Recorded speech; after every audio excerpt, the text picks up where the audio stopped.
Martha Jefferson stood at the window on Monticello's second floor, her hand pressed to the cold glass.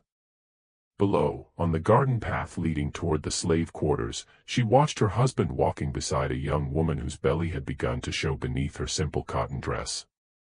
Thomas did not touch her, nor look at her directly, but there was something in the careful distance he maintained, exactly 3 feet, she had measured it over weeks of observation, that told Martha everything she needed to know.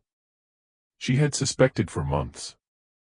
The way Sally Hemings moved through the house with a new, quiet confidence. The way Thomas's eyes would follow her when he thought no one was watching. The way conversations would halt when Martha entered a room. The way Sally's dresses had been let out twice in as many months, the seams carefully hidden but visible to someone who knew what to look for. Yet suspicion and certainty are different creatures entirely. Martha's reflection in the window looked back at her, pale, thin, worn down by 6 pregnancies and the constant pain in her chest that the doctors could not explain. She was 33 years old and looked 50. Sally Hemings was 16 and glowed with youth and health and something else, something that should have belonged to Martha alone. The glass fogged with her breath. When it cleared, Thomas and Sally had disappeared around the corner of the dependencies. Martha stood there for another hour, watching the empty path until the sun began to set and the shadows grew long across the Virginia hills. That night, she began writing letters. Letters she would never send. Letters that would disappear along with her, leaving behind only questions that would echo through centuries. What happened to Martha Jefferson in the spring of 1782? Why did a woman who had never left her husband's side suddenly vanish from all records for 3 crucial months? And why, when she finally reappeared, was she a completely different person, silent, hollow, as if something essential had been carved out of her? The answers lie buried in the red clay of Virginia, in the spaces between what history recorded and what actually happened. This is the story of a wife, a slave, a founding father, and a secret so dangerous it had to be erased from every document, every letter, every memory. But secrets, like bodies, have a way of rising to the surface. If you want to hear more disturbing stories from America's hidden past, subscribe to this channel and activate the notification bell, because what you're about to hear will make you question everything you thought you knew about the men who built this nation. Monticello in early 1782 was not yet the architectural masterpiece it would become. The main house was still under construction, a work perpetually in progress that reflected Thomas Jefferson's restless mind. Exposed beams jutted from unfinished walls, scaffolding clung to the western facade. The smell of fresh-cut timber and wet plaster permeated every room. Workers, both hired craftsmen and enslaved laborers, moved through the structure like ghosts, building the monument that would eventually imprison them all in different ways. Thomas Jefferson, then 38, had returned from his tumultuous tenure as Virginia's wartime governor to find his home half-built and his wife declining in health. The Revolutionary War still raged, though the fighting had moved south. British forces under Cornwallis had invaded Virginia the previous year, forcing Jefferson to flee Richmond in what his political enemies called cowardice and his supporters called prudence. The experience had left him shaken, eager to retreat into private life and the intellectual pursuits that had always been his true passion. But private life at Monticello was anything but peaceful. Martha Wales Skelton Jefferson had married Thomas 10 years earlier, in 1772, bringing with her not only a substantial inheritance but also 135 enslaved people from her father's estate. Among them was the Hemings family, Elizabeth Hemings and her children, including a daughter named Sally, who was just an infant then. The whispers about the Hemings family had started long before Martha married Thomas. Everyone in Virginia society knew, though no one spoke of it openly, that Elizabeth Hemings's children were fathered by John Wales, Martha's father, which meant that Elizabeth's daughter Sally was Martha's half-sister, connected by blood but separated by the brutal mathematics of slavery. Martha had grown up with this knowledge. She had watched her father move between the main house and the slave quarters with the casual entitlement of a man who owned not just labor, but bodies, futures, bloodlines. She had seen her mother's face grow tight and distant whenever Elizabeth Hemings appeared. She had learned early that some truths were acknowledged through silence rather than speech. When Martha's mother died, John Wales had taken Elizabeth Hemings as his concubine openly, no longer bothering with pretense, fathering 6 more children with her. Each one was a living reminder of the system's fundamental corruption. Martha, barely a teenager, had been forced to accept these half-siblings as property, to give them orders, to participate in the fiction that blood meant nothing when it crossed the color line. She had promised herself that her own marriage would be different, that Thomas, with his enlightened ideas about liberty and human dignity, would never replicate her father's behavior. She had been wrong. The plantation operated with the brutal efficiency common to Virginia estates of the period. Nearly 200 enslaved people worked the tobacco fields, the vegetable gardens, the nail factory, the textile workshop, and the house itself. They built the walls that would imprison them. They cooked the food for tables they would never sit at. They raised children who would never be their own. They created wealth they would never benefit from, building an empire of ideas about freedom on a foundation of bondage. Thomas Jefferson kept meticulous records of everything: crop yields, weather patterns, construction progress, the births and deaths of enslaved people tracked with the same attention he gave to his garden vegetables. His journals from this period survive in various archives, thousands of pages of careful observations about soil composition and architectural theory and philosophical musings on liberty and the pursuit of happiness. But from March through May of 1782, there are only blank pages. 12 weeks of silence in a record that was otherwise obsessively complete. 12 weeks that Thomas Jefferson wanted erased from history. Martha had given birth to their 6th child, Lucy Elizabeth, in May of 1781.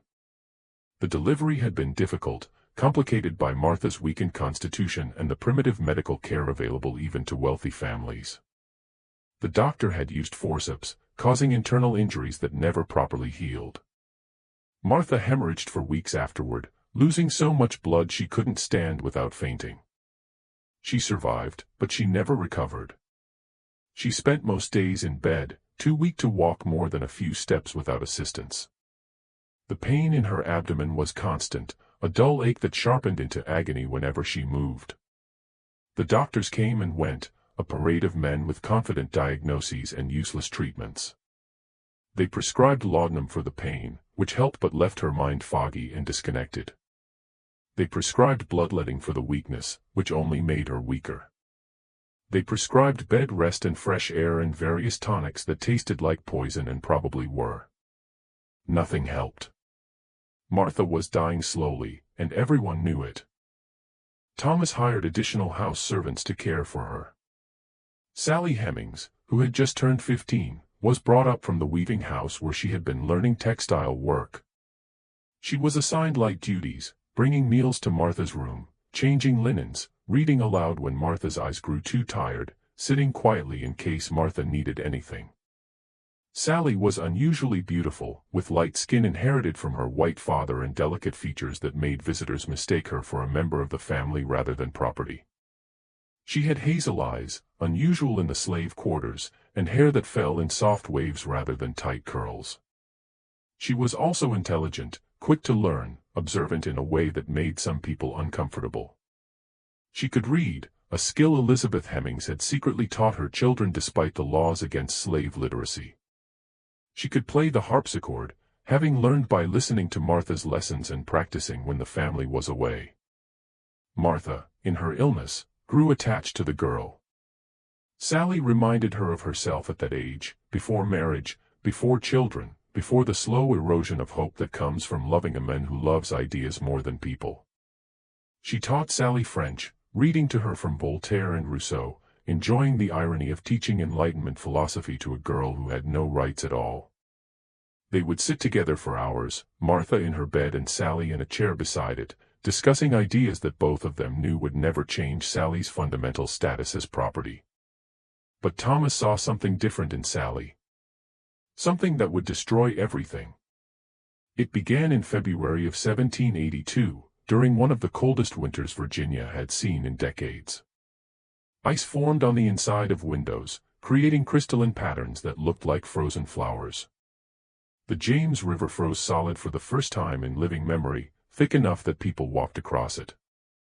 The enslaved people in the quarters burned through their meager wood supplies in the first 2 weeks and spent the rest of the winter huddled together for warmth, wearing every piece of clothing they owned.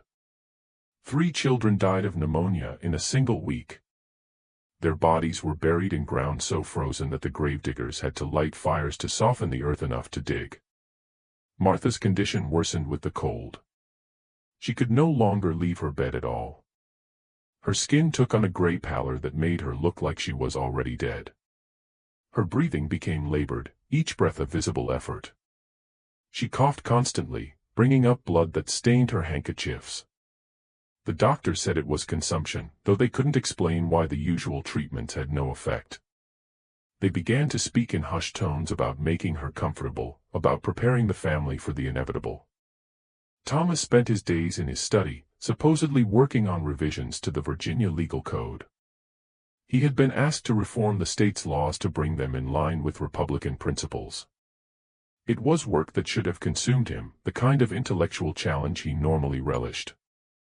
But the house servants noticed that he seemed distracted, that pages sat on his desk for days without being touched, that he stared out the window for hours at a time. They also noticed that Sally Hemings was often sent to bring him tea, to stoke his fire, to deliver messages that could have been delivered by anyone. And they noticed that these errands took longer than they should. Sally would disappear into the study with a tea tray and not emerge for an hour. The door would be closed. No sounds would come from within. And when Sally finally emerged, her face would be flushed, her hair slightly disheveled, her eyes carefully avoiding everyone else's gaze.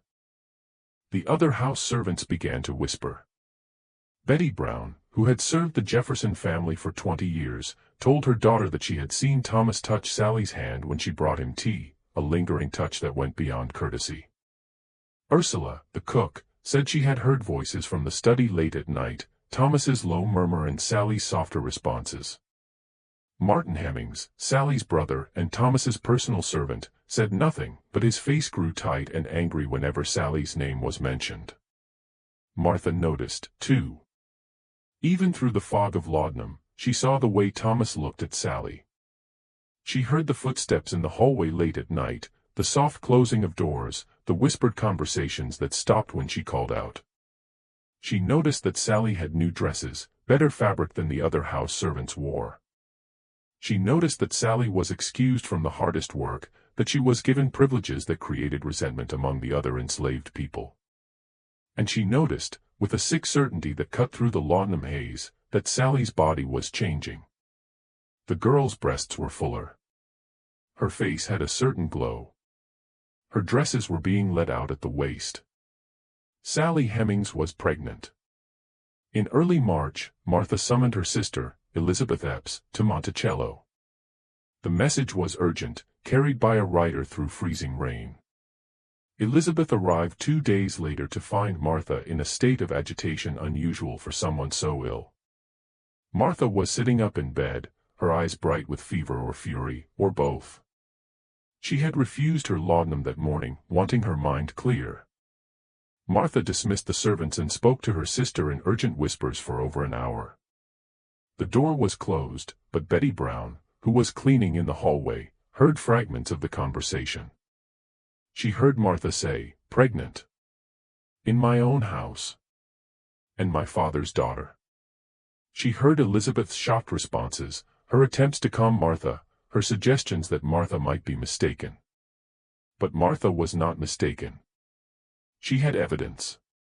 She had been watching, documenting, keeping track of dates and times and observations in a small journal she kept hidden beneath her mattress.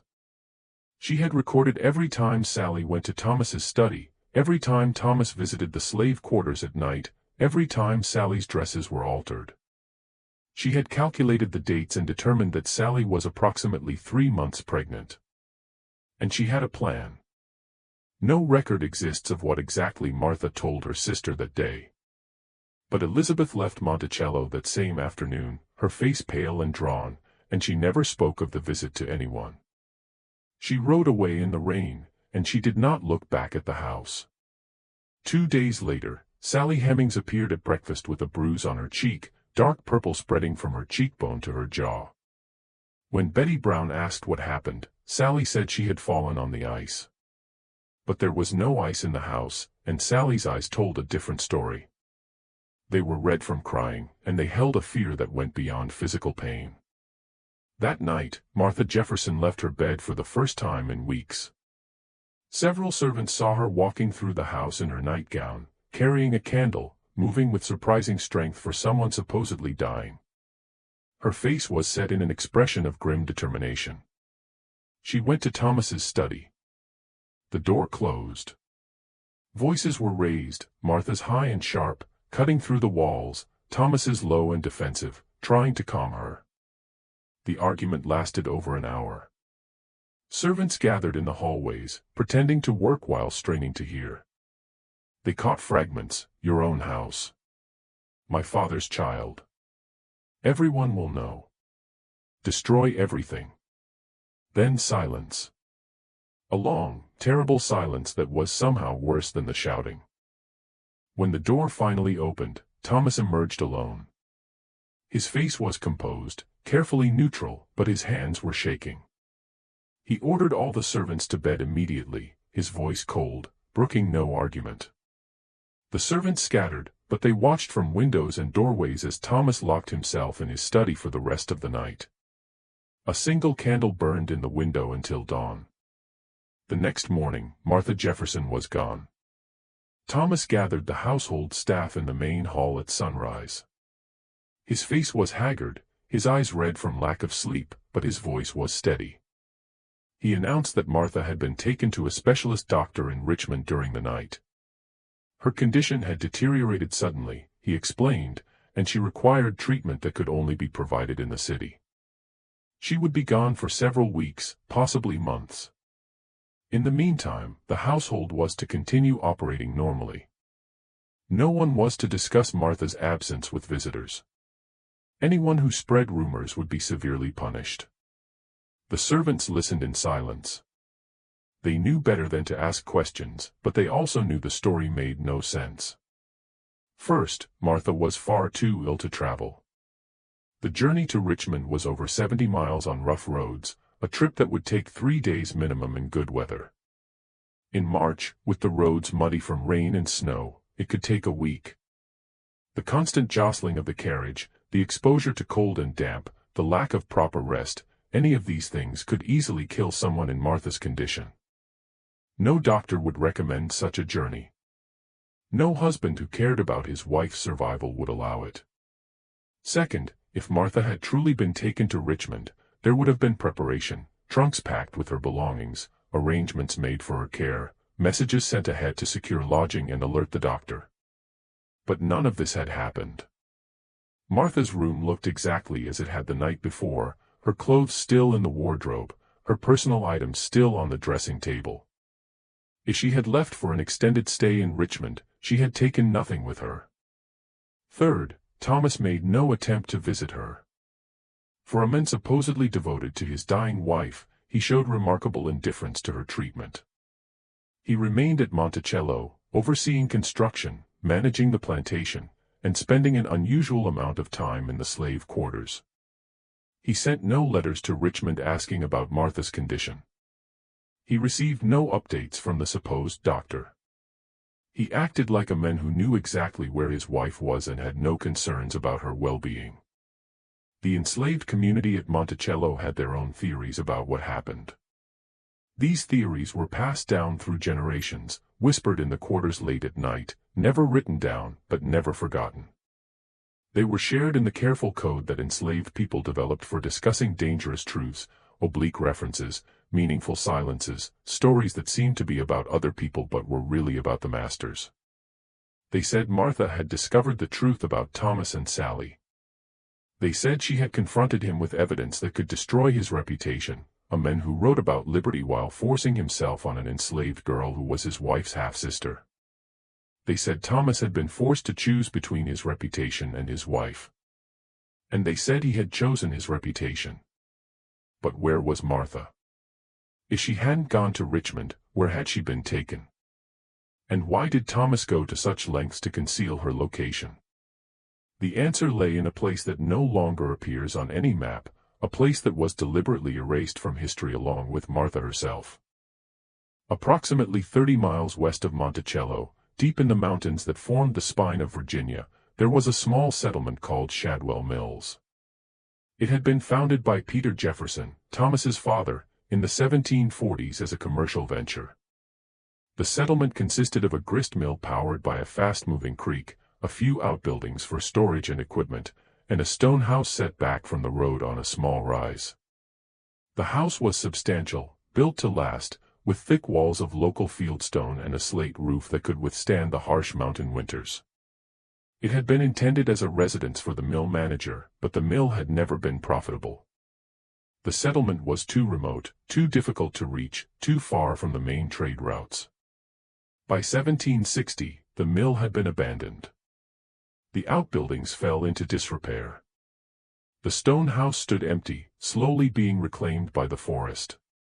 Thomas inherited the property when his father died, but he rarely visited it. The house was isolated, surrounded by dense forest, accessible only by a narrow path that was often impassable in winter and spring. There were no neighbors within 5 miles. The nearest town was a 2-day ride away. It was the kind of place where a person could disappear completely, where screams would be swallowed by the forest, where no one would ever know what happened behind those thick stone walls.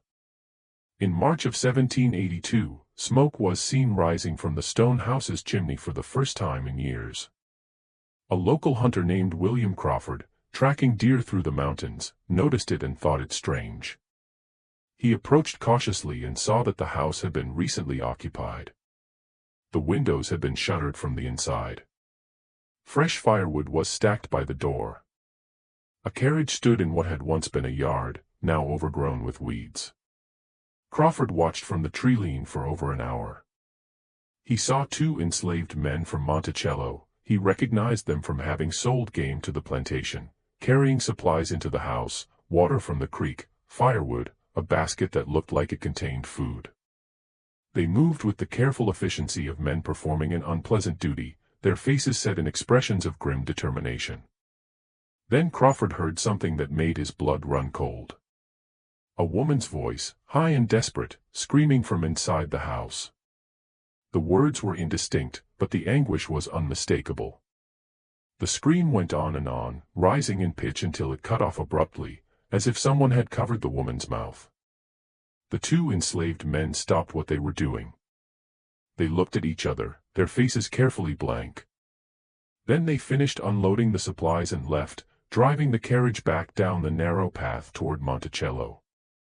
Crawford waited until they were gone, then approached the house. He tried to look through the shuttered windows, but they were sealed tight. He tried the door, but it was locked from the outside, a heavy padlock that would require a key to open. He called out, asking if anyone needed help, but received no response. He rode into the nearest town and mentioned what he had seen to a friend at the tavern. The friend, a man named Robert Hughes who had business dealings with Jefferson, told Crawford that he must have been mistaken. There was no one at Shadwell Mills. The property had been abandoned for years. Perhaps Crawford had seen squatters, or perhaps the isolation of the mountains had played tricks on his mind. But Crawford knew what he had seen, and he knew what he had heard. A woman was being held in that stone house against her will, and everyone seemed determined to pretend it wasn't happening. Within a week, rumors were spreading through Albemarle County. People whispered that Thomas Jefferson was keeping his wife prisoner in the mountains. They said Martha had gone mad and had to be restrained for her own safety. They said she had tried to kill herself and was being prevented from trying again. They said she had discovered something about Thomas that he couldn't allow her to reveal. Thomas moved quickly to suppress the rumors. He visited Robert Hughes personally and suggested that spreading false stories about a governor's family could be considered sedition, a serious crime in wartime Virginia. He reminded Hughes that he had the power to make life very difficult for people who worked against him. Hughes understood the message and stopped talking about Shadwell Mills. Thomas also visited the tavern where Crawford had first mentioned the stone house.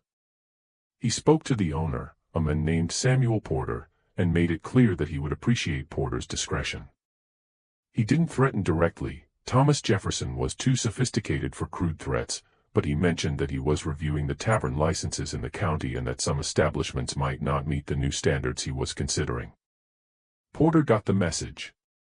When Crawford came back to the tavern and tried to talk about what he had seen, Porter told him to keep quiet. He said that some things were better left alone, that powerful men had long memories, that a hunter who wanted to keep hunting on Jefferson's land should learn when to keep his mouth shut. Crawford was offered a generous payment, £50, more money than he could make in a year, to leave Virginia and start fresh in Kentucky. The money came from Thomas Jefferson's personal account, though the transaction was handled through an intermediary so there would be no direct connection. Crawford accepted. He left Virginia in April of 1782 and was never heard from again. Whether he actually made it to Kentucky or whether he met with an accident along the way, no one knows. The two enslaved men who had been stationed at Shadwell Mills, Jupiter Evans and George Granger, were sold to a plantation in Georgia within a month of Martha's disappearance. The sale was unusual because both men were skilled workers valuable to the plantation and had families at Monticello. Selling them meant breaking up families, separating husbands from wives and fathers from children, which Thomas Jefferson publicly claimed to avoid whenever possible. But Jupiter and George knew what had happened in that stone house. They had seen Martha Jefferson in her captivity. They had heard her screams and her pleas. They had been forced to participate in her imprisonment, bringing her food and water and firewood, maintaining the fiction that she was being cared for when she was really being broken. They were sent 1,000 miles away to a place where no one would believe their stories even if they dared to tell them. They were separated from everyone they knew, isolated in a new and hostile environment. Their knowledge buried with them. Jupiter died in 1790, killed in an accident at the Georgia plantation. George lived until 1808, but he never spoke about his time at Shadwell Mills. The knowledge died with him. Or so Thomas Jefferson believed. But one person knew the truth. One person had been there at Shadwell Mills during those first terrible weeks. One person had seen Martha in her captivity, had heard her accusations and her threats, had witnessed the systematic destruction of a woman's mind and spirit. Sally Hemings knew. And Sally Hemings was pregnant with Thomas Jefferson's child. By April, Sally's condition could no longer be hidden. Her belly swelled beneath her dresses, visible to anyone who looked. The other enslaved women in the house began to whisper among themselves, their voices carrying a mixture of sympathy and resentment. Some felt sorry for Sally. She was just a child herself, barely 16, and everyone knew she had no choice in what happened to her. The master wanted her, and an enslaved woman had no right to refuse. It was rape by definition, though no one used that word. They called it taking advantage or having his way or simply what masters do. Others were resentful. They saw in Sally's pregnancy a kind of favor, a closeness to the master that might bring privileges. Sally had already been given better quarters, excused from field work, provided with nicer clothing. Now she would have the master's child, and that child might be treated differently than other enslaved children.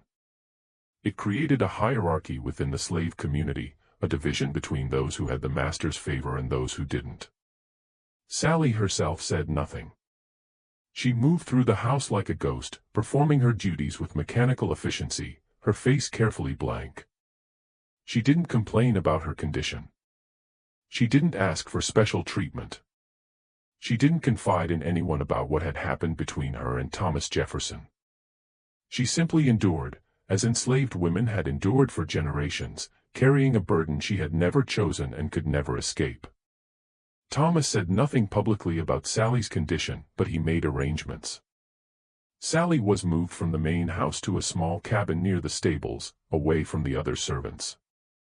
The cabin was better than most slave quarters. It had a wooden floor instead of dirt, a proper fireplace instead of a fire pit, a real bed instead of a straw pallet. Sally was given better food, warmer blankets, and excused from all heavy work. A midwife was assigned to check on her regularly, ensuring that the pregnancy progressed normally.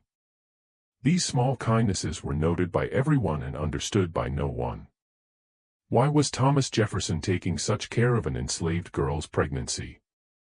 He had never shown such concern for the dozens of other enslaved women at Monticello who had given birth over the years. Their pregnancies were recorded in his farm book with the same attention he gave to the breeding of livestock, a note about the date, the sex of the child, whether mother and baby survived. But Sally was different. Sally was receiving the kind of care usually reserved for family members. The whispers grew louder. People began to speculate openly about the baby's paternity.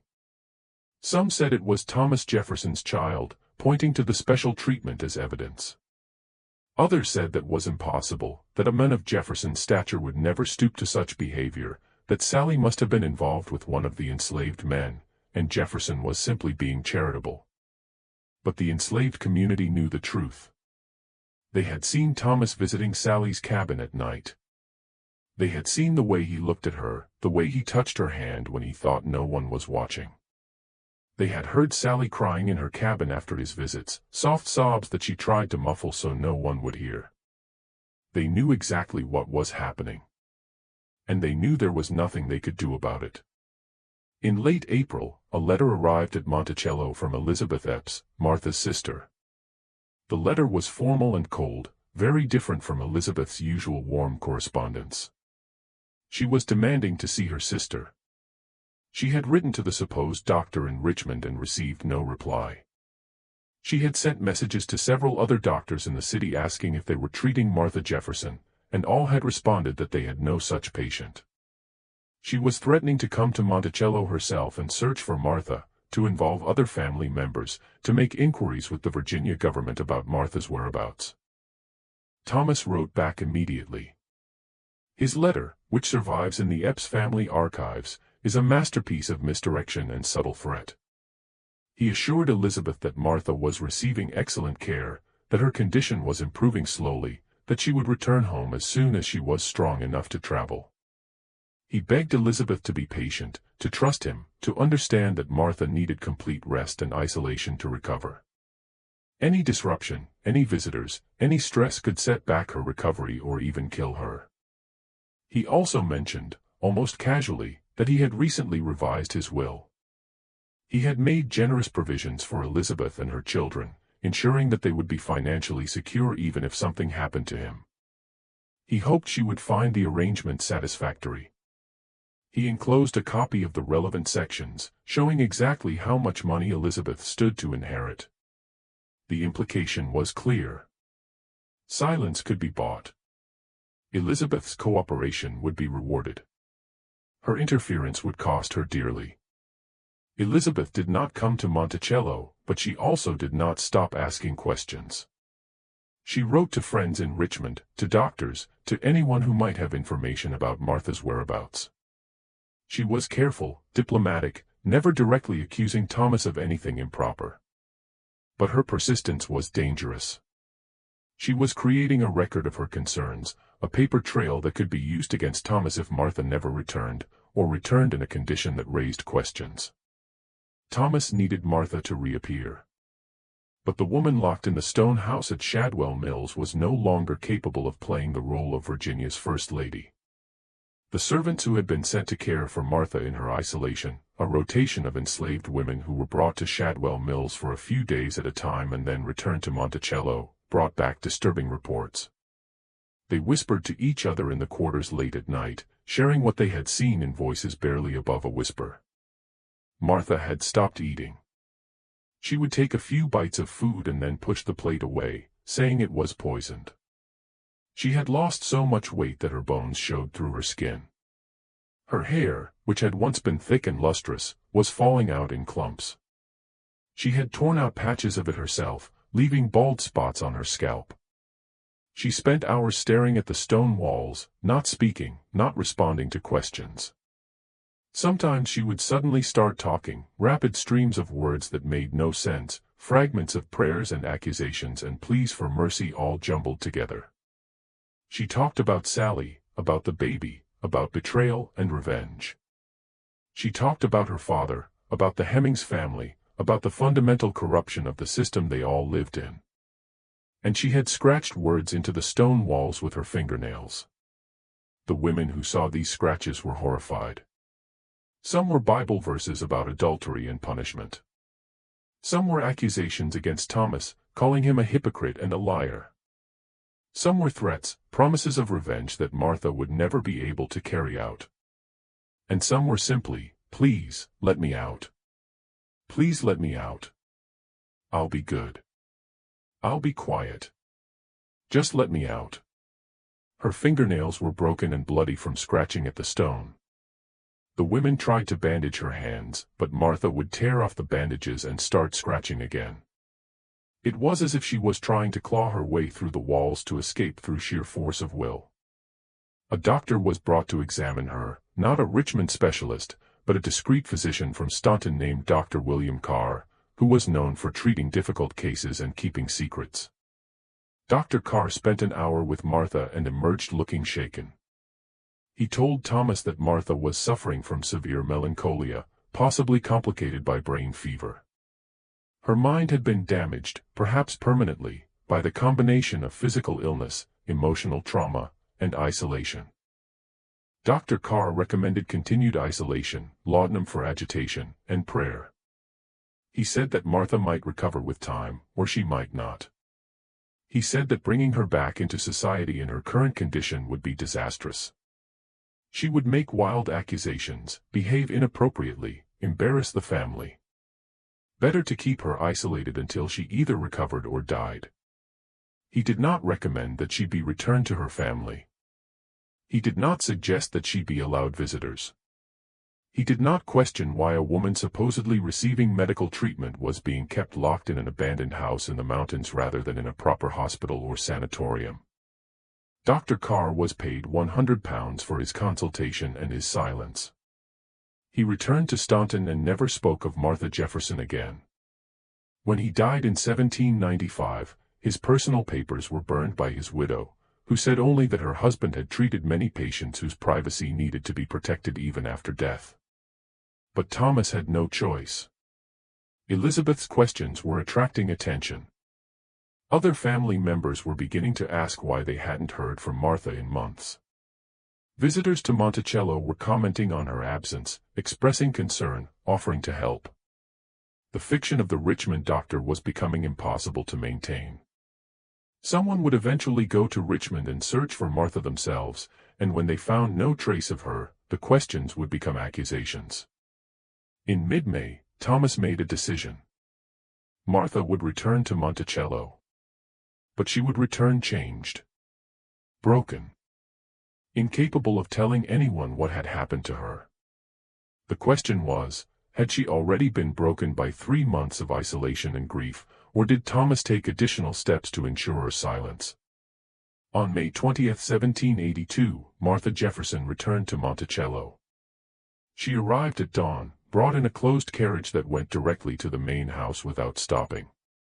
The servants were ordered to stay in their quarters until after sunrise. No one was to see her arrival. No one was to speak of it. But enslaved people have ways of seeing things they're not supposed to see. They have to, for survival. Their lives depend on knowing what the masters are doing, on anticipating moods and movements, on being invisible while remaining aware of everything. A young girl named Betsy, who worked in the kitchen, was up early starting the fires for breakfast.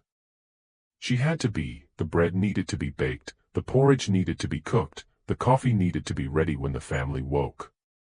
She was carrying wood from the shed to the kitchen when she saw the carriage arrive. She stopped in the shadows, making herself small and still, and watched. Thomas climbed out of the carriage first. He looked exhausted, his clothes rumpled, his face haggard. He had been gone for 2 days, supposedly on business in Charlottesville, but everyone knew he had really gone to Shadwell Mills to bring Martha home. He reached into the carriage and helped a woman out. The woman moved slowly, uncertainly, like someone who had forgotten how to walk. She was so thin that she looked like a skeleton dressed in clothes. Her dress hung on her frame several sizes too large. Her face was hollow, her cheeks sunken, her eyes enormous in her gaunt face. But it was her hair that shocked Betsy the most. Martha Jefferson's hair had once been thick and dark, her pride and joy. The woman who emerged from the carriage had hair that was streaked with white, as if she had aged 30 years in 3 months. It was thin and brittle, and there were patches where it had fallen out completely, leaving visible scalp. Thomas supported her with one arm around her waist, practically carrying her up the steps to the house. The woman, Martha, though she barely looked like herself, didn't speak. She didn't look around. She moved like a puppet, mechanically following Thomas's guidance, her eyes fixed on nothing. Betsy said later, much later, when she was an old woman and Thomas Jefferson was long dead and she had nothing left to fear, that the woman who returned to Monticello was not the same woman who had left. She said it was like Martha's soul had been taken out and something else put in its place, something hollow and broken that wore Martha's face but wasn't really her anymore. Martha was installed in her bedroom on the 2nd floor, the same room she had occupied before her disappearance. But now the room had been modified. The windows had been fitted with locks on the outside. The door had a new lock as well, one that could only be opened with a key that Thomas kept on his person at all times. The furniture had been reduced to essentials, a bed, a chair, a small table. Nothing that could be used as a weapon. Nothing that could be broken into sharp pieces. A nurse was hired to care for Martha. Her name was Mrs. Abigail Randolph, a stern woman from Charlottesville who had experience with difficult patients. She had worked in a private asylum in Philadelphia before returning to Virginia, and she brought with her the methods used in such institutions: restraints for violent patients, sedatives for agitation, isolation for those who couldn't be controlled. Mrs. Randolph moved into a small room adjacent to Martha's, connected by a door that was kept locked from the nurse's side. She was given complete authority over Martha's care. She decided when Martha ate, when she slept, when she was allowed out of bed. She administered laudanum several times a day, keeping Martha in a constant state of sedation. She kept detailed records of Martha's condition, noting every episode of agitation, every refusal to eat, every inappropriate statement. These records survive in the Randolph family papers. They make for disturbing reading. Mrs. Randolph described Martha as violently agitated, prone to fits of weeping, making wild accusations against her husband, and requiring constant supervision to prevent self-harm. She noted that Martha frequently refused food, claiming it was poisoned. She recorded that Martha had to be restrained on several occasions when she tried to leave her room or harm herself. But the records also reveal something else. They show that Martha had moments of lucidity, times when the laudanum wore off and her mind cleared. During these moments, she would tell Mrs. Randolph what had happened to her. She would describe her time at Shadwell Mills, the isolation, the fear, the systematic breaking of her will. She would talk about Sally Hemings and the baby, about Thomas's betrayal, about her determination to expose the truth. Mrs. Randolph recorded these statements in her notes, but she also noted that Martha was delusional and not to be believed. She characterized Martha's accusations as the ravings of a diseased mind rather than the testimony of a woman who had been imprisoned and abused.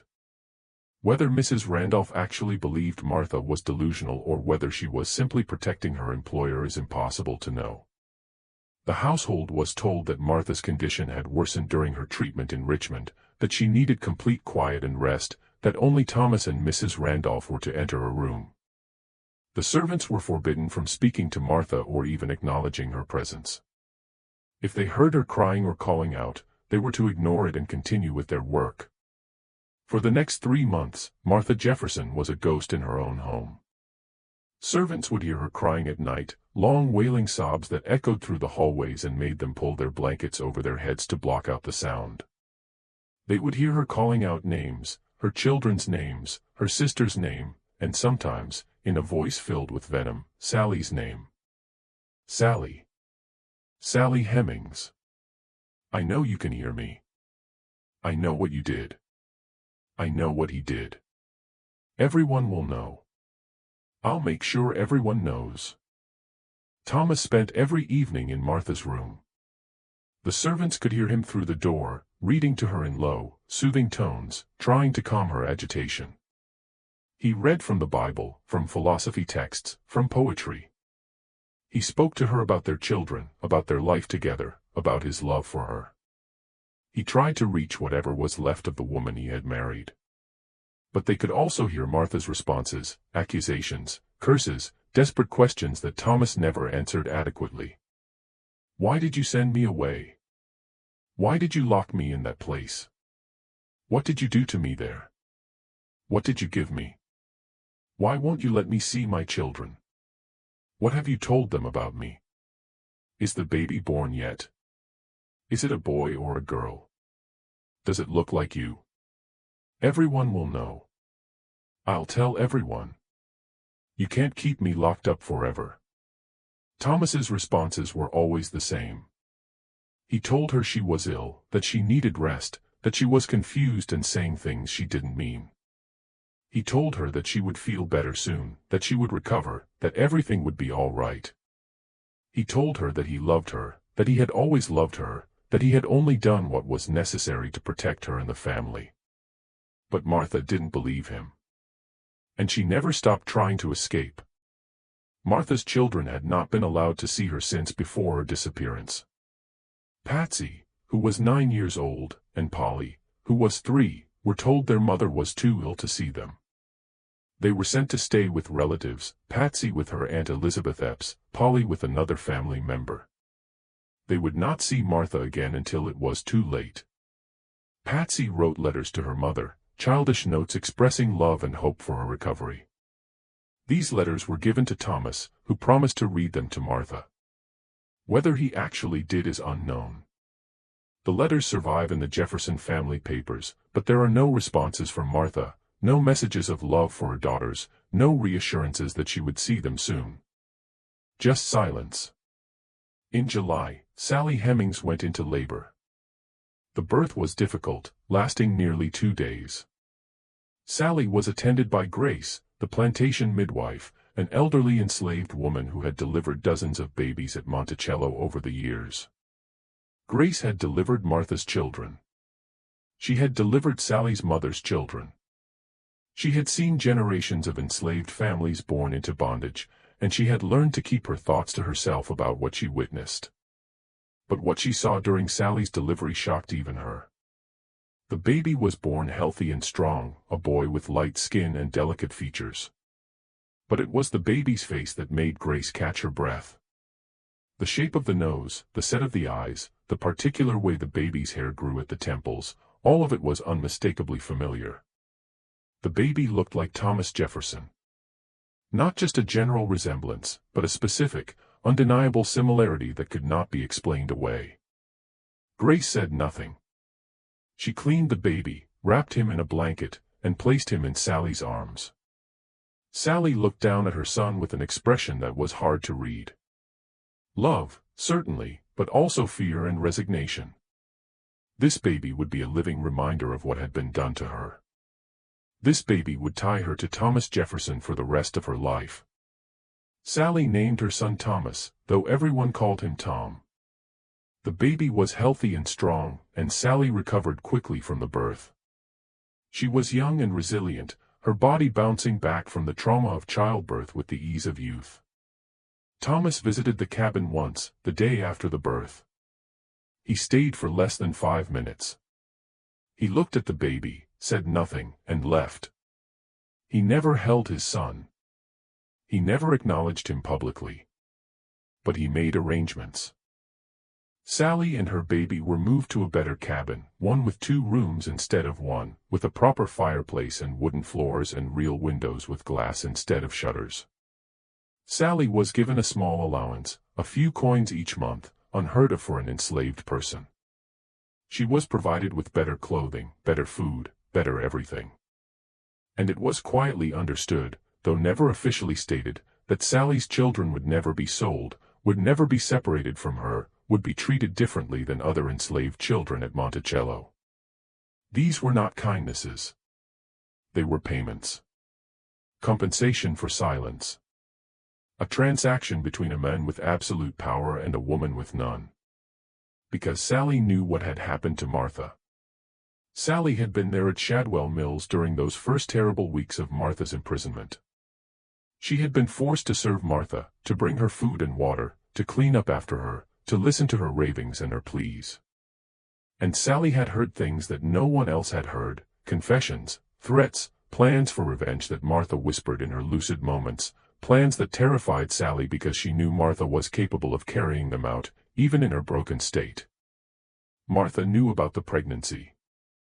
Martha knew the baby was Thomas's. And Martha had promised Sally that she would make them both pay, that she would find a way to expose the truth, that she would destroy Thomas's reputation, even if it cost her own life. Sally was terrified. She had no power to protect herself or her baby. She was completely dependent on Thomas's goodwill, and she knew that goodwill could evaporate at any moment. She had seen what Thomas did to Martha when Martha became inconvenient. What would he do to Sally if she became a threat? So Sally stayed quiet. She accepted the better cabin and the small allowance and the promises about her children. She played the role of the grateful slave, the willing mistress, the woman who had no complaints about her situation. She buried her fear and her anger and her knowledge deep inside, where no one could see it. But she never forgot. And she never forgave. On September 6, 1782, Martha Jefferson died. The official cause of death was listed as complications from childbirth. The delivery of Lucy Elizabeth 15 months earlier had weakened her beyond recovery, and she had finally succumbed to the long decline. But the timing was suspicious. Martha had survived for months in her deteriorated condition, clinging to life with a tenacity that surprised everyone. Why did she die precisely when she did? Just as her sister Elizabeth was planning another visit to Monticello. Just as questions about her condition were becoming harder to deflect. Just as the fiction of her illness was becoming impossible to maintain. The servants who prepared Martha's body for burial noticed things that disturbed them. They whispered about these things among themselves, but never to anyone outside the slave community. They knew better than to voice suspicions about a master's behavior. Betty Brown, who had served Martha for years, was one of the women who washed and dressed the body. She noticed bruises on Martha's arms, dark purple marks that looked like fingerprints, as if someone had held her down with considerable force. She noticed a strange smell on Martha's breath, bitter and chemical, not the usual smell of laudanum. And she noticed Martha's face frozen in an expression that was not peaceful repose, but something closer to terror, her eyes wide and her mouth open, as if she had died in the middle of a scream. Grace, the midwife, was called to examine the body. She had experience with death, having attended many deathbeds over her long life. She looked at Martha's body with the practiced eye of someone who knew what to look for. Then she pulled Thomas aside and spoke to him in a low voice that no one else could hear. What she told him was never recorded, but Thomas's reaction was noted by several people. He went pale, stumbled, and had to sit down. His hands were shaking. He looked like a man who had just received terrible news or been confronted with a terrible truth. He dismissed Grace immediately, sending her back to the quarters with instructions not to speak of what she had seen. He ordered that Martha be buried within 24 hours, before the body could deteriorate further in the September heat. This was unusual. Wealthy families typically held the body for several days, allowing time for relatives to arrive and pay their respects. There would be a viewing, a funeral service, a proper mourning period. But Thomas insisted on immediate burial, citing the heat and Martha's condition and the need to spare the family additional grief. The funeral was small and rushed, a few family members, a few close friends, a minister who read from the Bible in a perfunctory manner. The coffin was closed. Thomas said that Martha's appearance would be too distressing for the family to see. No one was allowed to view the body one last time. Elizabeth Epps arrived just as the coffin was being lowered into the ground. She had ridden hard from her home, having received word of Martha's death only the day before. She was furious that she hadn't been notified earlier, that she hadn't been given time to say goodbye, that her sister was being buried with such unseemly haste. She demanded to see Martha's body one last time. She wanted to see her sister's face, to say a proper goodbye, to confirm that Martha was really dead and not just being hidden away again. Thomas refused. He said the coffin had been sealed, that Martha's body was not in a condition to be viewed, that it would be too traumatic for Elizabeth to see. He said that Elizabeth needed to trust him, that he had Martha's best interests at heart, that everything had been done properly. They argued beside the grave, their voices rising, the other mourners watching in uncomfortable silence. Elizabeth accused Thomas of hiding something. Thomas accused Elizabeth of being hysterical with grief. The argument grew heated, ugly, threatening to become a public scandal. Finally, Thomas played his final card. He reminded Elizabeth of the provisions in his will. He reminded her that her children's futures depended on his generosity, that he had made arrangements to ensure their financial security, that these arrangements could be changed if Elizabeth proved to be difficult. He reminded her that spreading rumors about Martha's death would destroy not only his reputation, but her own family's prospects, that society would not look kindly on a woman who accused her brother-in-law of impropriety without proof. The threat was clear. Silence could be bought. Cooperation would be rewarded. Interference would be punished. Elizabeth stepped back from the grave. She watched her sister being buried in silence, her face a mask of grief and rage and helplessness. She watched the earth being shoveled onto the coffin, burying Martha forever, burying the truth along with her. And then she left Monticello and never returned. She cut off all contact with Thomas Jefferson. She refused to visit. She refused to correspond. She refused to allow her children to have any relationship with their uncle. For the rest of her life, she maintained a cold, distant silence that spoke volumes about what she believed had happened to her sister. But before she left, she did one thing that would echo through history. She took Martha's diary. Martha had kept a journal for years, recording her thoughts, her fears, her observations about life at Monticello. It was a small leather-bound book that she kept hidden beneath a loose floorboard in her bedroom. She had written in it almost every day, documenting her life in careful detail, the births of her children, the deaths of loved ones, her struggles with illness, her observations about Thomas and his work and his character. And in the final months, she had written about Sally Hemings, about the pregnancy, about her confrontation with Thomas, about what had happened to her at Shadwell Mills. Thomas had searched for the diary after Martha's death, intending to destroy it. He had gone through Martha's room methodically, looking in every drawer, every trunk, every possible hiding place, but he couldn't find it. The diary had disappeared. Elizabeth had been faster. While Thomas was occupied with funeral arrangements, while everyone was distracted by grief and logistics, Elizabeth had gone to Martha's room. She knew about the loose floorboard. Martha had shown it to her years ago when they were girls sharing secrets. She had retrieved the diary and hidden it in her own belongings, and she had taken it with her when she left Monticello.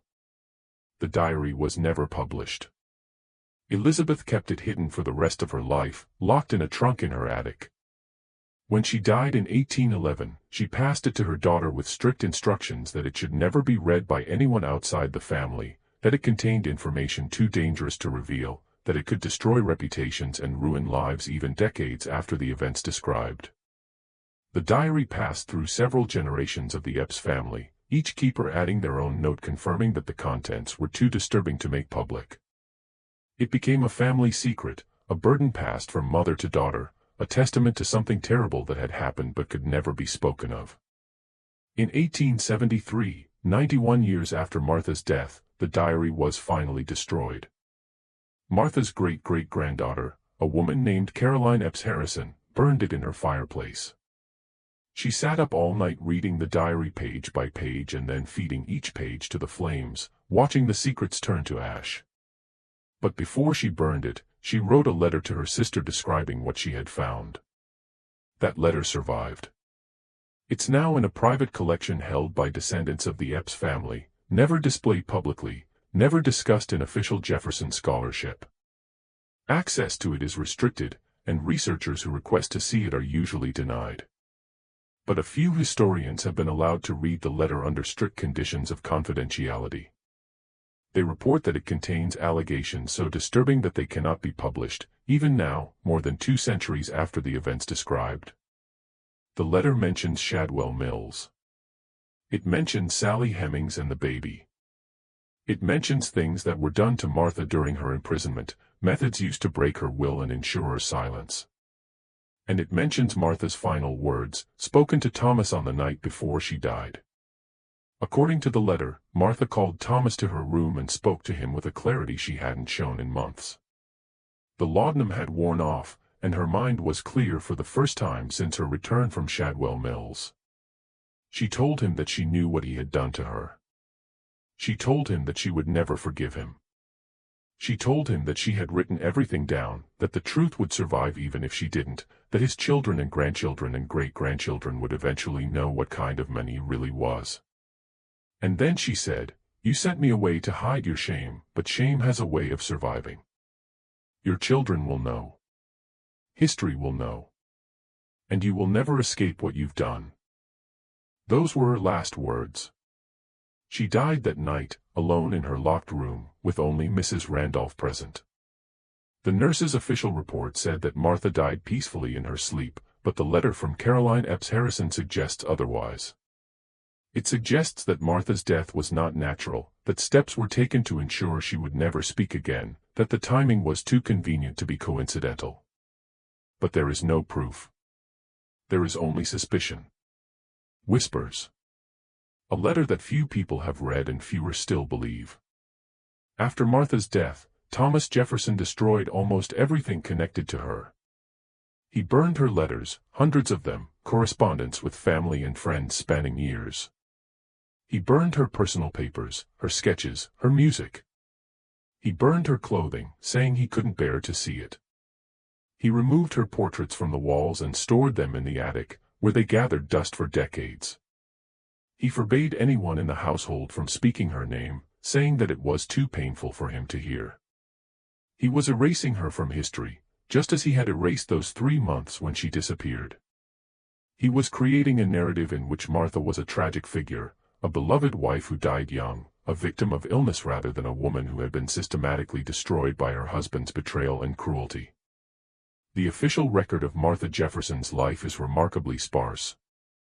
We know the dates of her birth and death. We know she married Thomas Jefferson in 1772. We know she bore 6 children, only 2 of whom survived to adulthood. We know she died at 33, supposedly from complications of childbirth. But we know almost nothing about who she was as a person. Her letters were destroyed. Her diary was destroyed. Her voice was silenced, both during her life and after her death. She exists in history as a shadow, a footnote in the story of a great man, a wife who had the misfortune to die young and leave her husband free to pursue his destiny. Sally Hemings remained at Monticello for the rest of Thomas Jefferson's life. She bore him 6 children in total, though only 4 survived to adulthood. The children were named Beverly, Harriet, Madison, and Eston. They all had light skin, light enough to pass for white, and they all bore a striking resemblance to Thomas Jefferson. Thomas never acknowledged them publicly. He never freed Sally during his lifetime, but he made provisions for her children in his will, freeing them when they came of age. Beverly and Harriet were allowed to run away in their early 20s, disappearing into white society and never looking back. Madison and Eston were formally freed after Thomas's death. Sally herself was never formally freed.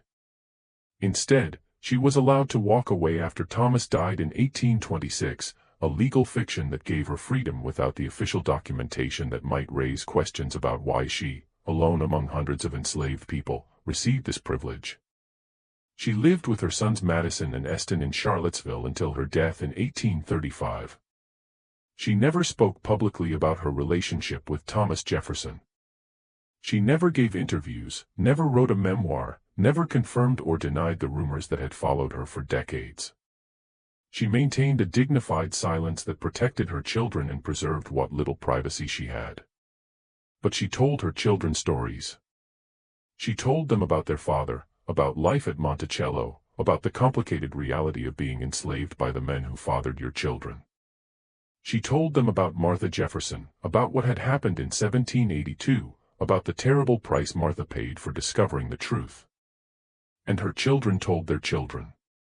And those stories survived, even when the official history tried to bury them. The Hemings descendants maintained for generations that they were descended from Thomas Jefferson, that Sally Hemings had been his concubine, that the relationship had begun when Sally was just a teenager and had continued for decades. For 200 years, these claims were dismissed by historians and Jefferson scholars. They said the stories were impossible, that a man of Jefferson's stature would never engage in such behavior, that the Hemings family was lying or mistaken or trying to claim a connection to greatness that they didn't deserve. But in 1998, DNA testing proved what the Hemings family had been saying all along.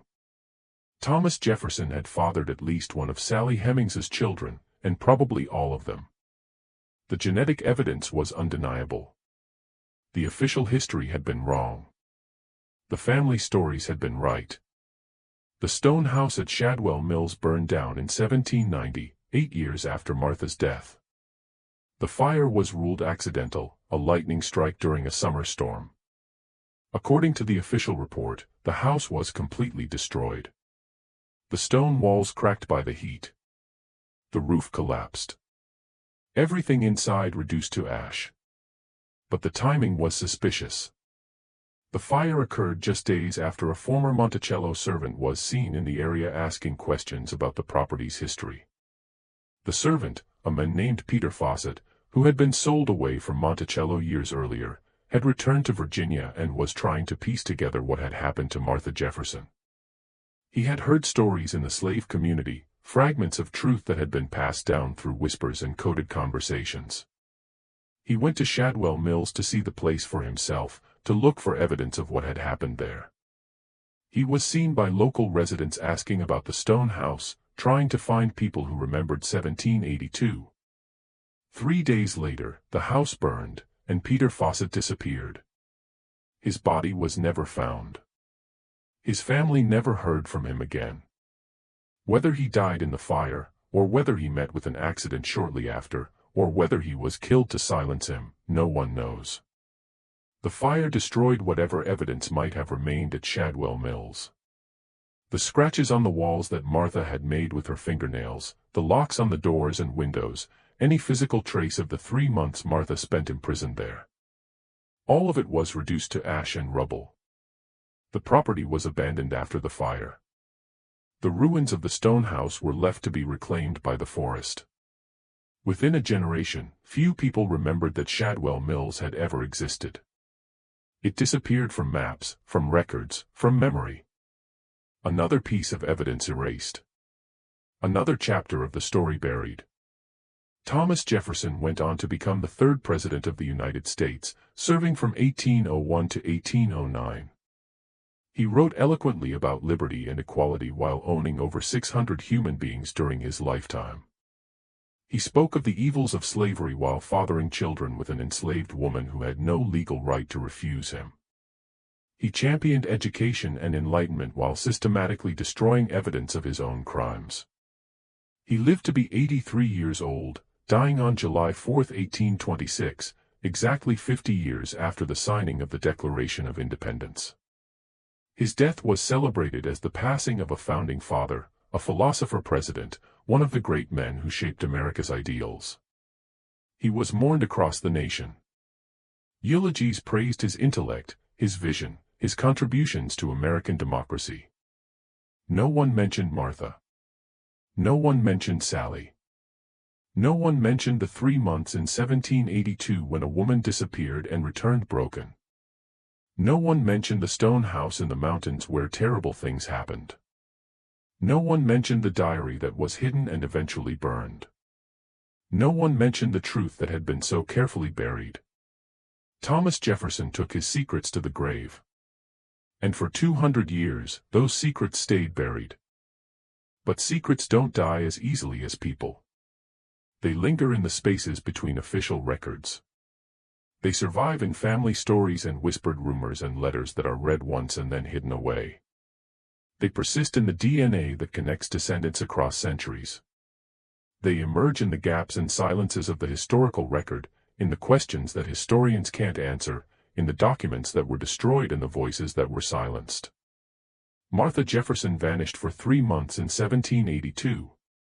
The official record says she was receiving medical treatment in Richmond, but the official record is a lie, carefully constructed by a man who understood that history is written by those with the power to control the narrative.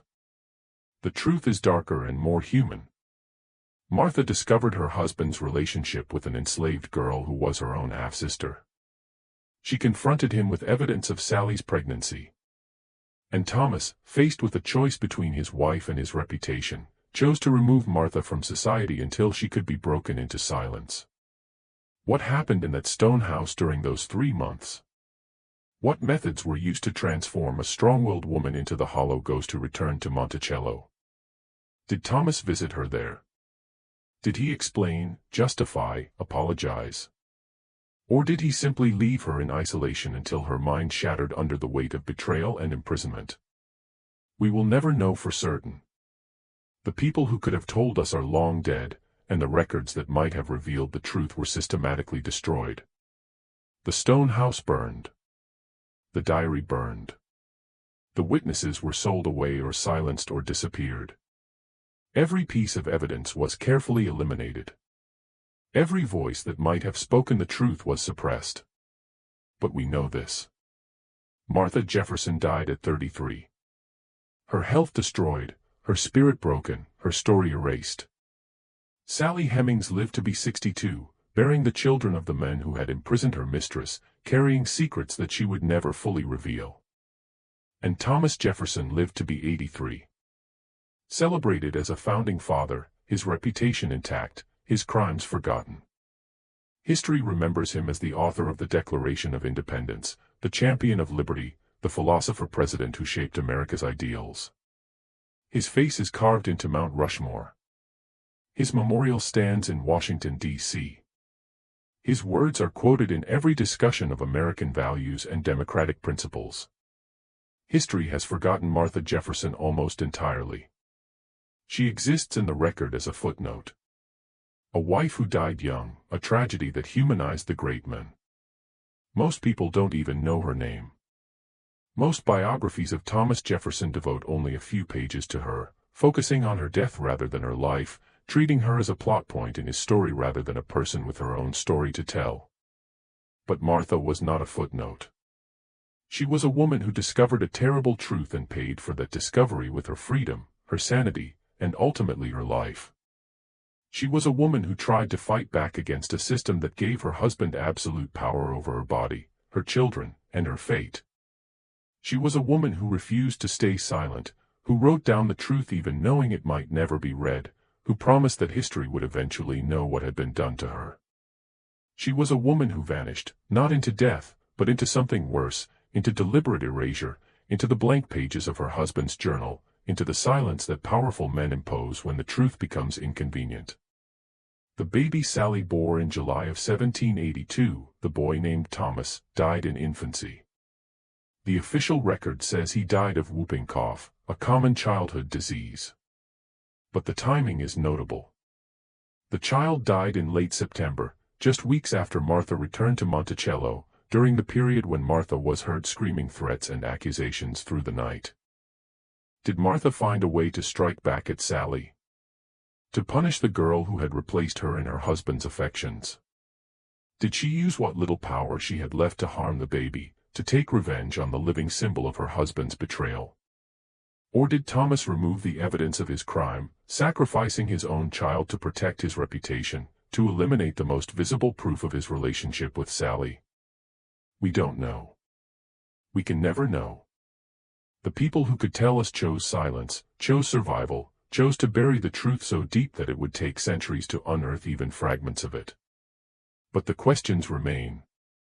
They echo through the halls of Monticello, through the pages of history books that tell only part of the story, through the DNA evidence that finally, in 1998, confirmed what Sally Hemings's descendants had been saying for 200 years. Thomas Jefferson fathered children with an enslaved woman. He used his power to control her, to silence her, to ensure that she could never tell the full truth about their relationship. He used that same power to control his wife, to imprison her, to break her when she threatened to expose him. And before Sally, there was Martha. Martha who knew. Martha who confronted him. Martha who disappeared for 3 months and returned as a broken shell of herself. Martha, who died under suspicious circumstances just when her continued existence was becoming inconvenient. Martha, who was erased from history as thoroughly as if she had never existed. The red clay of Virginia holds many secrets. The foundations of Monticello were built by enslaved hands, and those hands buried truths that were never meant to surface. The house stands today as a monument to Thomas Jefferson's genius, a UNESCO World Heritage Site visited by hundreds of thousands of people each year. Tour guides speak of Jefferson's architectural innovations, his intellectual achievements, his contributions to American democracy. They mention Sally Hemings now, briefly, acknowledging the relationship that was denied for so long. They talk about the complexity of Jefferson's legacy, the contradiction between his words about freedom and his actions as a slaveholder. They present it as a historical puzzle, a philosophical dilemma, an interesting footnote to a great man's story. But they don't talk about Martha. They don't talk about the 3 months she disappeared. They don't talk about the stone house in the mountains where she was held prisoner. They don't talk about the diary that was hidden and burned. They don't talk about the suspicious circumstances of her death. They don't talk about the systematic erasure of her story from the historical record. Because Martha's story is not a footnote. It's not a puzzle or a dilemma or an interesting historical detail. It's a crime. It's the story of a woman who was imprisoned, tortured, and possibly murdered by her husband because she threatened to expose his secrets. It's the story of power used to silence truth. Of history rewritten to protect the guilty. Of a woman's voice stolen and her story erased. But erasure is never complete. There are always traces, always fragments, always whispers that survive. The blank pages in Jefferson's journal. The letters that were destroyed but whose existence was recorded.